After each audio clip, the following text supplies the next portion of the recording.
Now we have a set of silks which are famous the world over. The royal colours, worn by so many amazing jockeys on so many truly amazing horses.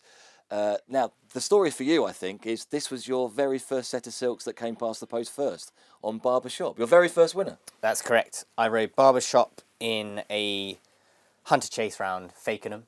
I can't really believe that I was let loose on him, really. But yeah, it was one of those when you're very young, you're very naive, and you just hope that it all goes well.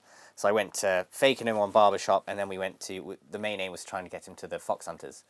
And then I went to Fontwell, where he was a very short price favourite, and I don't think I've ever been so nervous in my life before going out on that. I remember I went down with, I think, Bassie and Ben Pauling, so we had a car full, and I think Bassie went and won some novice hurdle, and then I was sent out on Barbershop, and he managed to win. So I had two winners for Her Majesty the Queen as my first winners over jumps. And while all the famous jockeys who have worn these royal colours to success were lining up at the Derby, at Platinum Jubilee Day, you were actually wearing these colours at Worcester to win a race for the Queen on that special day. Now, that must have been amazing. It was, and it took a bit of planning. I think it was the governor hatched the plan the week before, because I was being asked if I was going to go to Epsom and things, and the governor was like, no, we're going to run Steal a March, and it's going to be fantastic. And because everyone thought the Queen was going to actually go to Epsom and to the Derby, and she didn't. She stayed at home, and all she wanted to watch was Steal a March.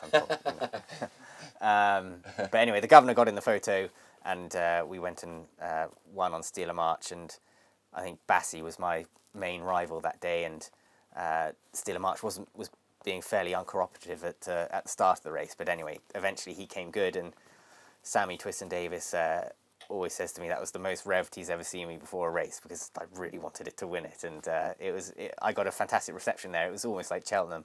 The people of Worcester really got behind it. It was an amazing result. Well done for the country winning that race on that particular day. Other horses that you've ridden, Sunshade? Sunshade, she's a lovely mare. Unfortunately, she died a few years back. It was just before we were going novice chasing with her, and I thought she was going to be a fantastic chaser, but she won a listed race around Cheltenham, and she was part of the old breeding of the Queen Mother, and yeah, she was a lovely animal, and yeah, there have been some good ones over the years.